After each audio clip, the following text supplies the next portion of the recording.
Saya izin memanfaatkan mimbar Romo. Soalnya udah disiapin sama panitia. Dan kapan lagi bicara di lingkungan gereja di hadapan Romo, ngasih homili nih.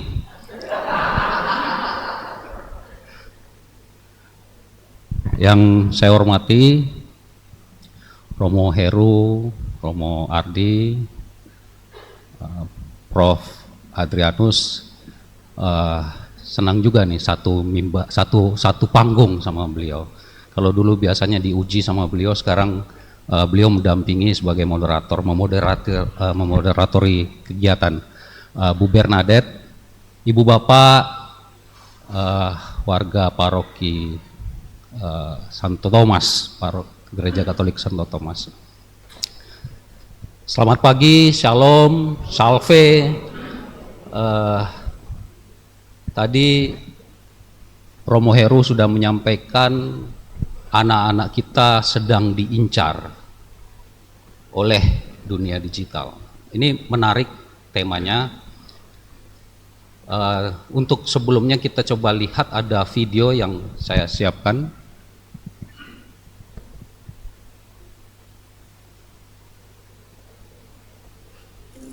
Suaranya agak dikeras sih.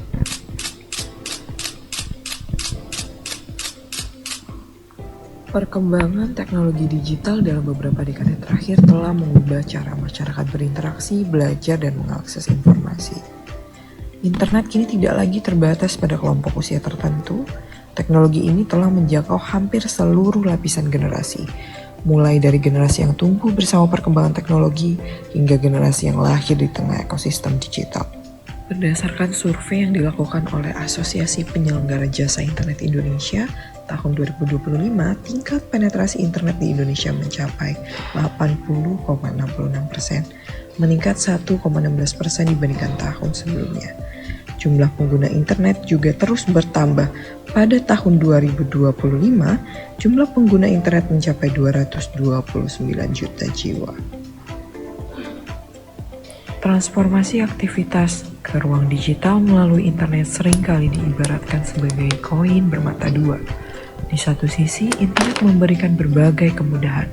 Namun di sisi lain, perkembangan teknologi digital melalui internet juga membawa berbagai konsekuensi baru. Khususnya bagi generasi muda yang masih berada dalam tahap perkembangan dan relatif lebih rentan terhadap berbagai resiko di ruang cyber.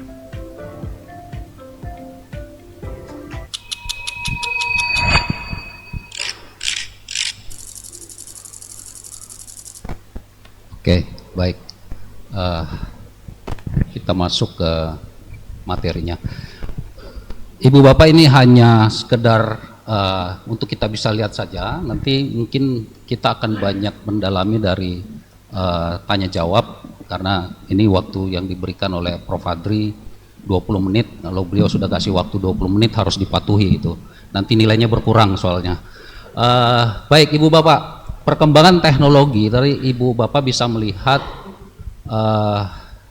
kita biasa orang mengatakan seperti koin dua sisi mata koin gitu, mata uang gitu. Tetapi sebenarnya kalau kita melihat, kita dipandang sebagai pasar oleh para penyelenggara atau industri di ruang digital ini. Kalau tadi disampaikan jumlah pengguna internet itu sudah mencapai 80,66%, next, 80,66% dari total penduduk kita sekitar 280 juta jiwa, berarti sekitar 229 juta orang yang sudah berada di ruang internet. Ibu Bapak tahu tidak, ini lebih menarik lagi nih, pengguna atau subscriber kepada perangkat mobile itu ada berapa banyak? Dari 280 penduduk, subscriber ke mobile phone atau ke perangkat digital atau handphone itu ada 300 juta, lebih banyak daripada jumlah penduduk. Artinya kadang dalam satu orang bisa memiliki 2 perangkat paling tidak. sehingga jumlah pengguna perangkat mobile itu lebih banyak daripada jumlah penduduk. Nah, secara demografi kalau kita lihat atau perbandingan ya, melihat rentang usia dan segala macam, itu yang terbanyak itu adalah saat ini generasi Z dan generasi milenial gitu. Dari jumlah anak di Indonesia ada 80 juta jumlah anak di Indonesia. Kalau kita berbicara anak kan berarti 18 tahun ke bawah. Ada 80 juta anak di Indonesia dan hampir 80%-nya juga sudah berada di ruang digital. Ini merupakan pasar yang besar bagi industri digital. Jadi bisa dibayangkan 80 juta anak, kalau kita bandingkan dengan Australia sekitar 1 jutaan, sekitar 2 jutaan lah anaknya. Kita 80 juta anak. Dan 80% dari 80 juta itu sudah berada di ruang digital. Bahkan dari hasil penelitian, anak baru lahir pun dalam hitungan detik dia sudah masuk ke ruang digital. Kenapa? Karena orang melahirkan sekarang divideokan dan langsung diupload. Baru lahir saja dia sudah berada di ruang digital. Temuan ini atau kondisi ini menunjukkan bahwa internet sudah menjadi bagian penting dari kehidupan sehari-hari masyarakat kita. Sisi positifnya ada, mendukung aktivitas komunikasi, pendidikan, ekonomi digital juga, hingga berbagai layanan publik. Nah, jika dilihat dari laporan kejahatan siber, next,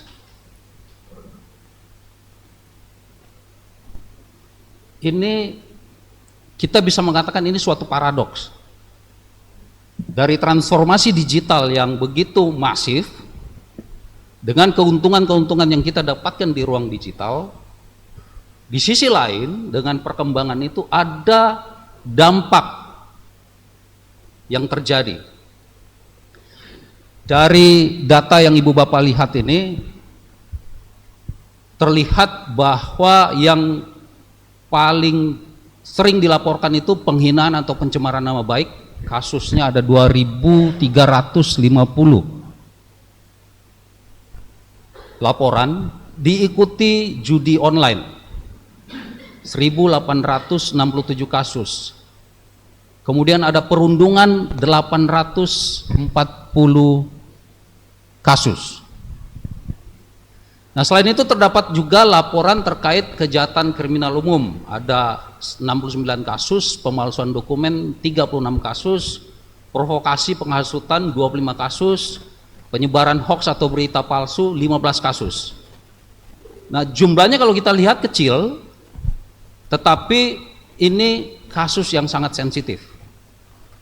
Termasuk di situ ada pornografi anak, perdagangan orang, serta penistaan agama di ruang digital. Nah, data-data ini kemudian kita bisa lihat menunjukkan bahwa ruang digital tidak hanya menjadi medium komunikasi dan pertukaran informasi seperti yang saya sampaikan tadi, tetapi juga dapat dimanfaatkan sebagai sarana berbagai bentuk pelanggaran hukum. Tingginya angka pencemaran nama baik, perundungan digital, dan judi online mengindikasikan bahwa interaksi di internet sering berlangsung tanpa kontrol. Dengan demikian, ini memperlihatkan bahwa transformasi digital, kembali ke tadi, menghasilkan dua sisi sekaligus. Di satu sisi mendorong inovasi, kemudahan, namun di sisi lain ada ancaman kejahatan siber yang perlu kita antisipasi, utamanya untuk melindungi generasi muda sebagai kelompok yang paling rentan, karena tadi mereka yang dominan saat ini di ruang digital. Selanjutnya please. Nah, lebih lanjut kalau kita lihat konteks transformasi digital, ada beberapa bentuk penyimpangan di ruang siber itu tidak lagi berdiri sendiri, melainkan saling beririsan dan membentuk pola jaringan yang saling terhubung. Di kancah internasional kita menyebutnya sebagai fenomena com network, yaitu komunitas daring yang mempertemukan berbagai bentuk penyimpangan dan kekerasan di ruang digital. Jaringan ini sifatnya kompetitif, eksploitatif, di mana para anggotanya memperoleh pengakuan atau status dengan melakukan atau mendorong tindakan ekstrim seperti kekerasan, kemudian eksploitasi seksual anak, hingga bentuk-bentuk penyimpangan lain, kejahatan siber yang lain. Nah, salah satu contoh yang sering disebut adalah kelompok 764 yang diketahui terlibat dalam aktivitas seperti sextortion, distribusi materi eksploitasi seksual anak, serta pemaksaan korban untuk melakukan tindakan berbahaya yang kemudian direkam dan disebarkan secara online. Nah, fenomena ini menunjukkan bahwa di era transformasi digital, berbagai bentuk penyimpangan yang ada di ruang digital kita, di ruang siber kita itu berkembang menjadi semacam ekosistem jaringan yang saling terhubung. Bahkan dikatakan sebagai sarana untuk mendapatkan keuntungan ekonomi. Jadi kejahatan yang ada itu dimanfaatkan untuk mendapatkan keuntungan dari sisi ekonomi. Selanjutnya, dari riset yang ada di Australia, respondennya di Australia, ada 13.302 responden di Australia, itu menunjukkan bahwa adanya keterkaitan yang kuat antara konsumsi konten eksploitasi seksual anak dan konten radikal di ruang digital. Ini tidak tahu nih, kebetulan Prof memberikan saya materi ini atau sudah berdasarkan hasil survei ini juga, karena ini hasil surveinya. Jadi mereka yang mengkonsumsi konten-konten eksploitasi seksual anak itu ada kaitannya dengan mereka juga mengkonsumsi konten-konten radikal di ruang digital. Nah, dari survei tersebut menunjukkan bahwa 64,7% responden itu mengakses konten radikal juga pernah melihat konten eksploitasi seksual. 7,1% responden itu mengakses konten eksploitasi seksual, juga terpapar konten radikal. Nah, sebagian responden juga diketahui pernah menemukan komunitas ekstremis secara online serta membagikan konten radikal kepada orang lain. Hal ini menunjukkan bahwa di ruang digital kita itu berbagai bentuk konten berbahaya tidak selalu berdiri sendiri, tetapi seringkali saling terhubung dalam pola konsumsi dan interaksi pengguna. Yang dalam hal ini yang kita bicarakan pagi ini adalah konten pornografis dan konten yang bersifat radikal. Berikutnya, bahwa yang menjadi pertanyaan berikutnya adalah bagaimana dinamika tersebut di dalam konteks keindonesiaan kita, gitu ya. Transformasi digital yang saat ini yang berkembang di negara kita itu tentunya juga membuka akses yang luas kepada generasi muda kita terhadap internet dan berbagai platform digital. Di satu sisi, kondisi ini membuka peluang besar bagi inovasi, pembelajaran dan kreativitas. Namun di sisi lain juga menghadirkan tantangan baru berupa meningkatnya potensi paparan terhadap konten radikalisme dan pornografi. Nah, pembelajaran, saya mungkin salah satu umat Katolik yang karena baptisnya anak gitu, tidak mengetahui begitu banyak pengetahuan Katolik gitu ya. Setelah saya besar baru saya tahu, oh, gereja Katolik itu bukan cuman yang dari barat. Saya kemudian tahu bahwa gereja Katolik, kalau disebut dengan gereja Katolik itu berarti ada persekutuan 24 gereja. Satu gereja baratnya, gereja latinnya, dan 23 gereja timurnya. Tahu dari mana? Tahu dari internet. Ini pembelajaran. Manfaatnya seperti itu. Dulu waktu bimbingan pranikah, mungkin katekisnya lupa memberitahukan kalau gereja ternyata melarang penggunaan alat kontrasepsi misalnya. Setelah baca-baca dokumen-dokumen gereja dari internet, ternyata tahu, oh ternyata alat kontrasepsi dilarang oleh gereja. Ini salah satu model yang kita bisa dapatkan di internet dan juga berguna bagi kita untuk memperdalam, dalam hal ini di sisi kita adalah pengetahuan kita mengenai ajaran-ajaran gereja, gitu ya. Tetapi tadi di sisi lain, dengan begitu luasnya penggunaan internet ini, begitu banyak juga dampak-dampaknya. Nah, risiko-risiko negatif ini mengintai berbagai kalangan usia di Indonesia, utamanya tadi populasi generasi Z, milenial dan Z yang sangat besar. Generasi yang lahir di tahun 97 sampai 2012 dan tumbuh bersama, memang mereka tumbuh bersama perkembangan internet dan media sosial. Nah, berbeda dengan generasi saya, generasi X itu misalnya, kalau Romo Heru baby boomer ya Romo. Generasi Z itu merupakan digital native karena mereka lahir memang di dunia itu. Nah, yang jadinya mereka menjadikan ruang digital itu bukan hanya sebagai sarana komunikasi, tetapi juga sebagai ruang interaksi sosial, ruang di mana mereka membentuk identitas dan juga menjadi sumber informasi utama bagi anak-anak itu. Nah, dengan kondisi ini akhirnya generasi ini memiliki tingkat keterhubungan digital yang sangat tinggi. Namun pada saat yang sama juga meningkatkan potensi paparan terhadap berbagai jenis konten berbahaya di internet. Generasi saya, generasi X itu, dulu kita bermain secara fisik gitu ya, terjatuh, banyak luka di kaki, itu hal biasa. Generasi Z itu mereka permainannya dirancang se-safe mungkin, seaman mungkin, karena yang memproduksi mainan tidak ingin digugat nantinya, sehingga mainan-mainan itu dibuat seaman mungkin, mendekati zero accident. Tetapi jadinya mereka tidak siap secara fisik dan secara mental.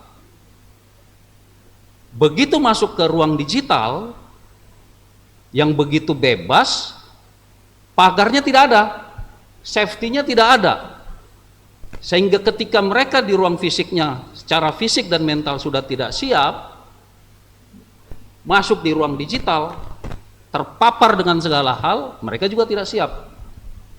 Ini hasil penelitian dari Prof. Jonathan Haidt. Nanti teman-teman generasi muda mungkin coba mencari itu. Dia menulis buku di Anxious Generation.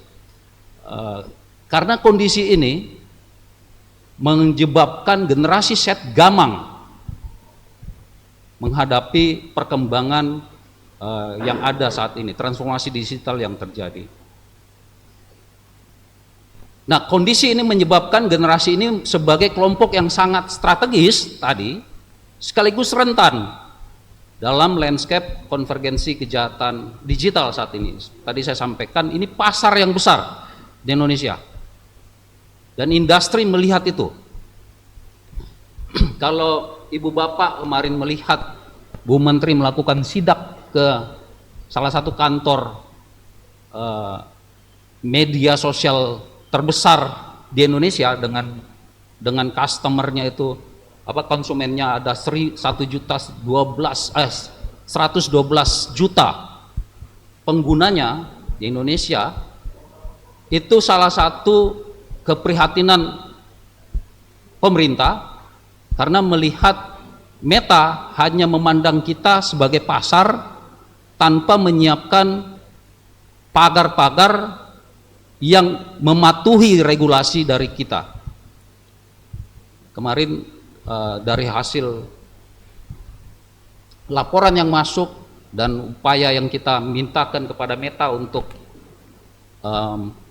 menurunkan berbagai konten-konten negatif, tingkat kepatuhannya hanya di bawah 30%, 28, sekian persen. Jadi begitu banyak yang kita minta, dia hanya mematuhi di bawah 30%. Itu yang kemarin mendorong kita harus melakukan sidak kepada kantor dia yang ada di Indonesia. Next.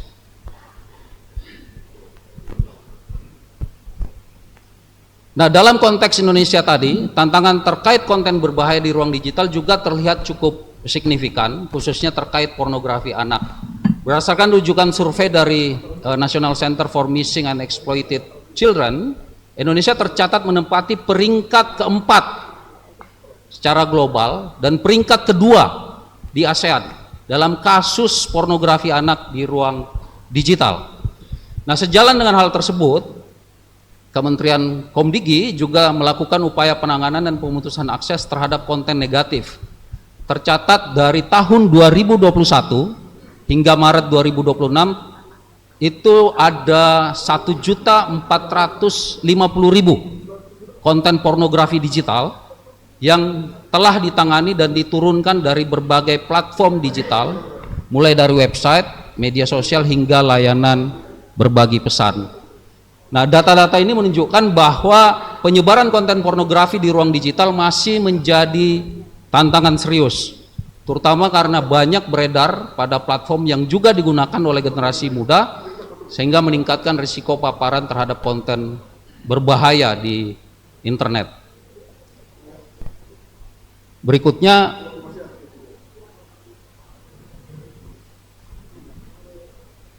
di sini kita bisa lihat bahwa beberapa konten pornografi dan eksploitasi seksual yang berkembang di era digital.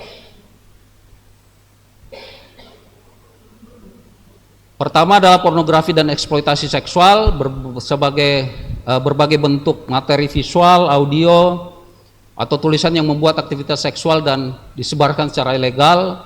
Kemudian ada kasus deepfake pornografi, konten pornografi yang dimanipulasi menggunakan teknologi kecerdasan buatan atau AI.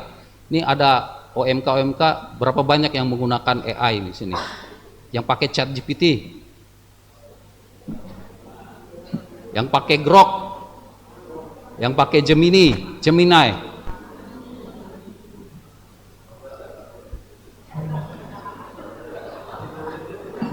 Ini kalau para Romo udah di warning sama Paus Leo, jangan nulis homili pakai ChatGPT gitu katanya.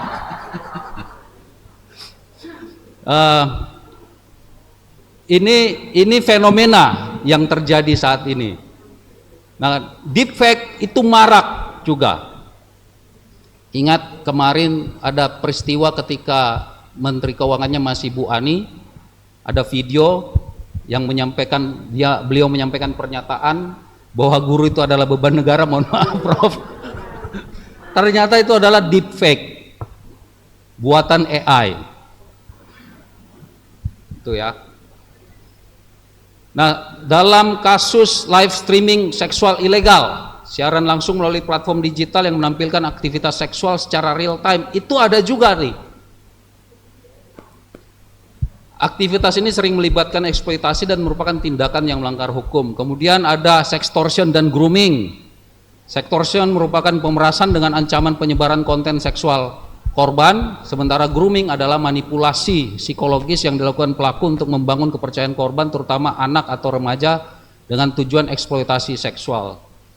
Nah, contoh kasus menunjukkan bahwa teknologi seperti AI juga dapat disalahgunakan untuk membuat konten pornografi dengan wajah korban yang semakin meningkatkan risiko kejahatan digital. Teman-teman OMK mungkin masih ingat, sempat heboh kami memblokir Grok di X.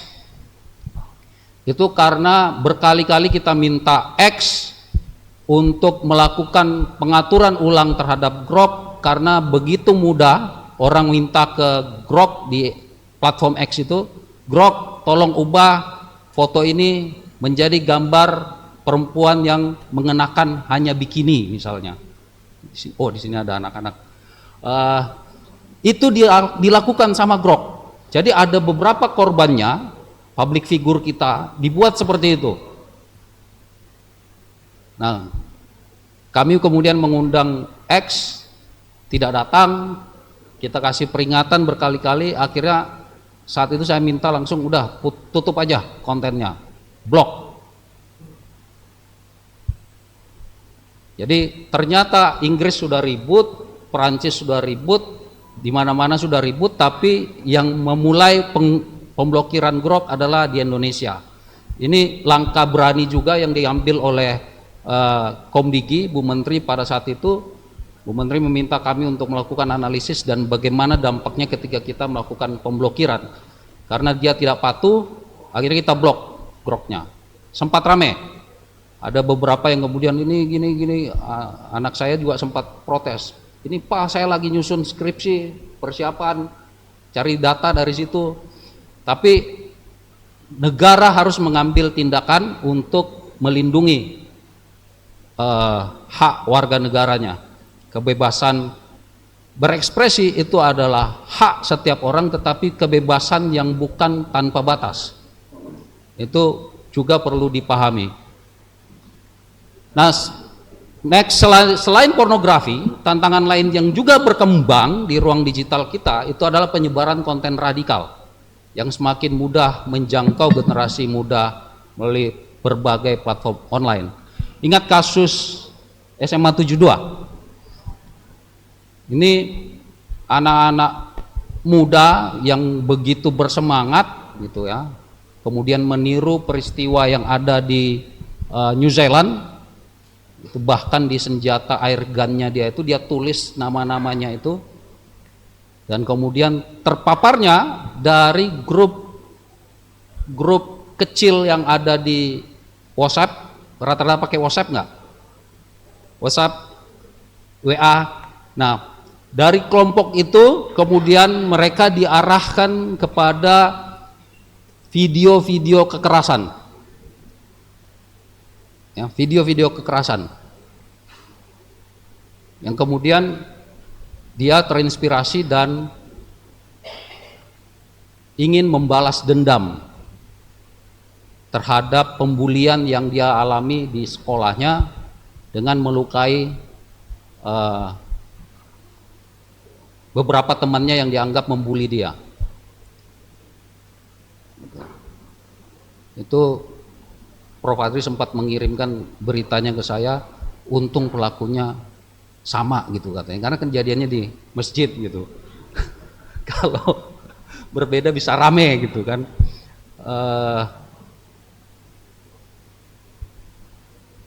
Berikutnya, nah dengan memahami berbagai konten pornografi di ruang digital, kita juga melihat bahwa konten berbahaya seperti pornografi dan konten radikal itu dengan mudah, tadi begitu mudah, begitu gampang diakses oleh kita yang bisa dikatakan tidak seperti anak-anak generasi Z yang memang digital native, kita saja mudah gitu ya. Nah, kondisi ini menyebabkan atau ada yang kita kenal sebagai fenomena echo chamber, apalagi diamplifikasi oleh algoritma yang ada di media sosial. Jadi ibu bapak, kalau kita mengakses, siapa yang mengakses TikTok?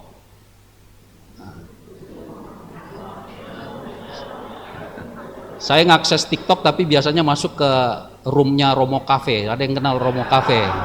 Gitu ya. Nah, ketika kita mengakses satu tema di situ, algoritma itu langsung membaca kebiasaan kita. Nah, yang akan ditampilkan kemudian ke akun kita itu adalah konten yang sejenis. Jadi mohon maaf nih ibu bapak, teman-teman muda sekalian, begitu satu kali kita mengakses gambar yang tadi, yang eksploitasi seksual tadi, itu akan terus-menerus dilempar oleh algoritma kepada layar kita, ke akun kita. Itu algoritma. Ini jadi ingat salah satu pertanyaan penguji saya waktu itu, mana yang berbahaya, algoritma, para industri gitu kan, atau pelakunya, orangnya.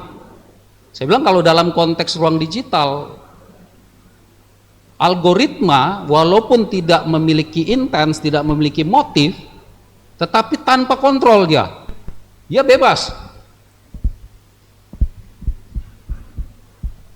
Sehingga di era yang begitu terbuka sekarang, paparan kita kepada konten-konten ini akan dipengaruhi oleh kebiasaan kita yang kemudian diamplifikasi oleh algoritma.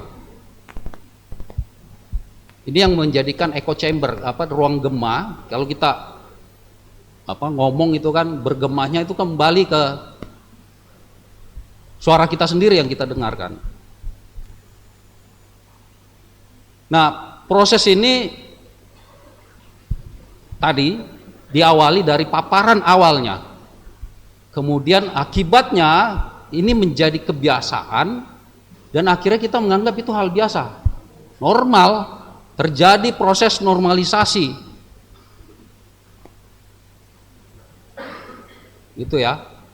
Yang akhirnya kemudian ikut-ikutan nih menyebarkan. Ada yang seperti itu enggak? Terima, oh menarik nih, langsung disebarkan.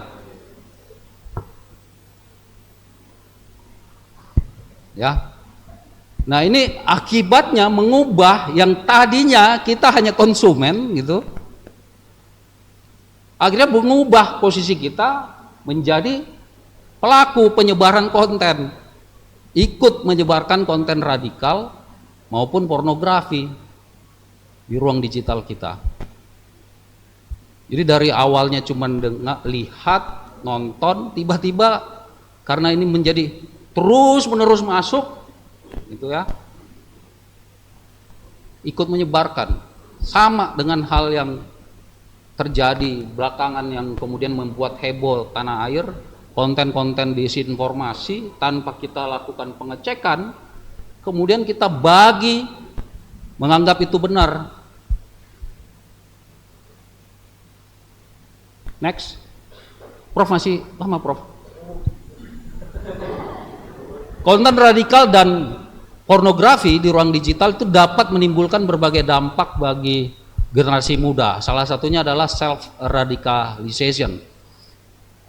Tadi saya contohkan anak SMA 72 itu ya kemudian terradikalisasi sendiri hanya dengan melihat konten-konten yang ada di dia terima di perangkatnya.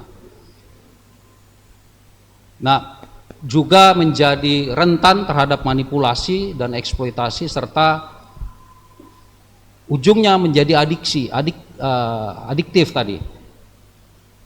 Nanti mungkin Bu Bernadette bisa menjelaskan bagaimana ada dorongan termasuk ketika kita bermain game itu ada dopamin ya Bu ya. Dopamin itu memenuhi otak kita dan mendorong kita terus menerus. Nah, yang paparan yang terus menerus ini juga akhirnya menyebabkan distorsi nilai, cara pandang dan perilaku. Kita kemudian memandang ini hal yang benar nih, tidak melihat lagi apakah ada realitas sebenarnya seperti apa sih. Ini kayaknya juga generasi Z ada yang pernah nonton Matrix nggak? Matrix pertama. Kalau generasi X itu pernah nonton Matrix pertama, ingat nggak? Pelakunya itu sempat buka buku yang ada tulisannya simulakra. Nah, itu kondisinya ketika ini paparan ini kemudian terjadi, ya, yang semula itu kita sadar ini simulasi sebenarnya, tapi karena kemudian keterpengaruhan kita, paparan terus menerus, akhirnya kita menganggap ini ada realitas, karena berulang itu diberikan, ini kita menganggapnya ini jadi realita nih. menjadi realita yang sudah tidak ada kaitannya kepada realitas sebenarnya. Itu.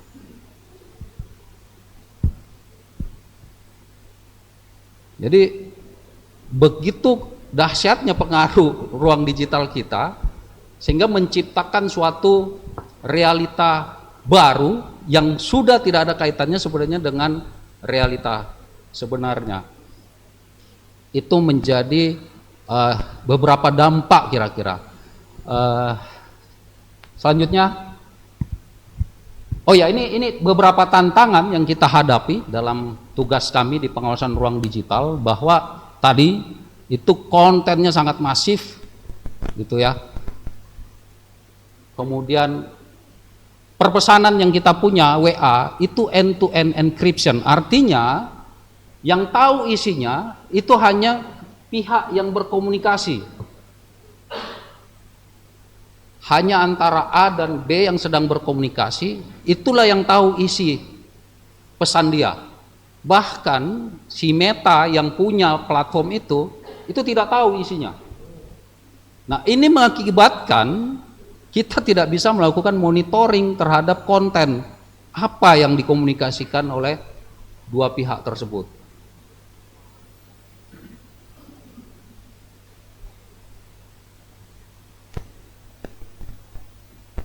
Berikutnya apa? Lintas yurisdiksi. Meta adanya di mana? Di Amerika. X adanya di Amerika. Itu juga yang menyebabkan berkali-kali kita minta kamu harus tunduk terhadap regulasi yang ada di kita.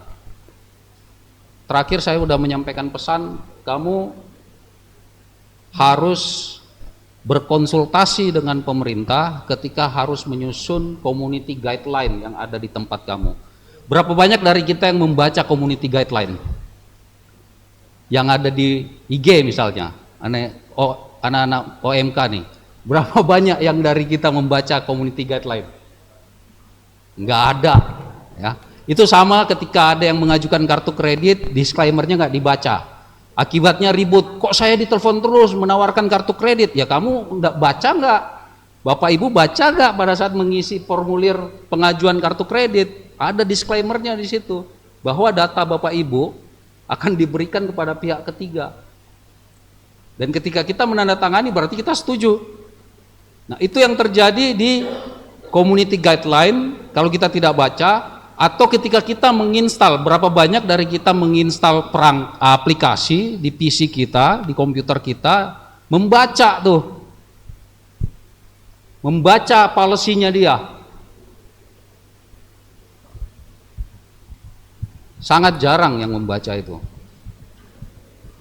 Ya. Kemudian tadi algoritma yang benar-benar berbasis kepada bagaimana kita berinteraksi dengan ruang digital. Selanjutnya, nah Ibu Bapak, ini menjadi slide terakhir. Ini beberapa kesimpulan yang mungkin bisa kita ambil, bahwa transformasi digital itu memang membuka akses yang sangat luas bagi generasi muda untuk berinteraksi di ruang siber. Namun tadi di sisi lain hal ini juga meningkatkan risiko paparan terhadap konten berbahaya seperti radikalisme dan pornografi. Nah, di dalam ekosistem digital itu berbagai bentuk penyimpangan seperti eksploitasi seksual, kekerasan dan radikalisme itu saling beririsan dan diperkuat melalui komunitas online. Fenomena echo chamber di media sosial juga membuat konten tersebut semakin ternormalisasi. Nah, akibatnya generasi muda tidak hanya berpotensi menjadi korban paparan, tetapi juga dapat berubah menjadi partisipan yang ikut memproduksi dan menyebarkan konten tersebut, yang pada akhirnya berisiko menimbulkan distorsi nilai, perilaku menyimpang, serta dampak terhadap stabilitas sosial dan keamanan. Demikian mungkin Ibu Bapak, saya hanya mengingat salah satu santo pelindung